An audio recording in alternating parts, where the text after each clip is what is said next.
sign of my love and fidelity to you for all years to come.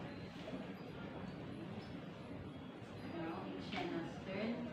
Arnel, Yeah. Arnel, heard this to you as a sign of my love and fidelity to you for all years to come.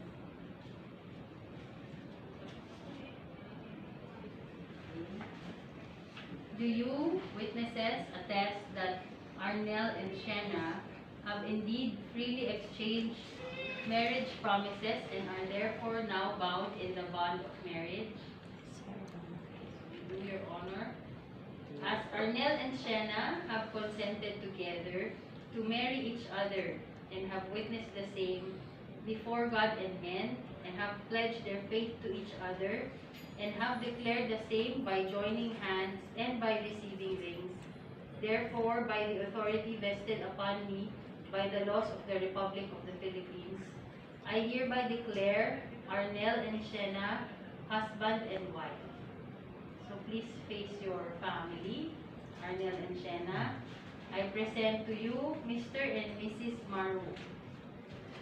So Arnel, you may now kiss the bride. Congratulations. Tagalan nila para picturean nyo na ng Picturean mo, maayos. picturean. Picture ka. Mga 10 seconds.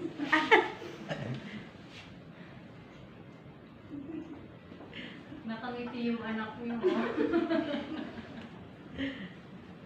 May baby na, di pa marunong kumain. Okay ba? May comment. Oh, congratulations. Congrats. Best wishes. Ito ang pinaka-importante ha. So, yung certificate of marriage, isahin natin Ang ngayon. bait ni baby. Kailangan nyo yung kunin kay Jomay. Kachandan sila, Mag-usap ma'am. kayo. Mag-usap kayo ni ano mamaya. Sasama sila, mami.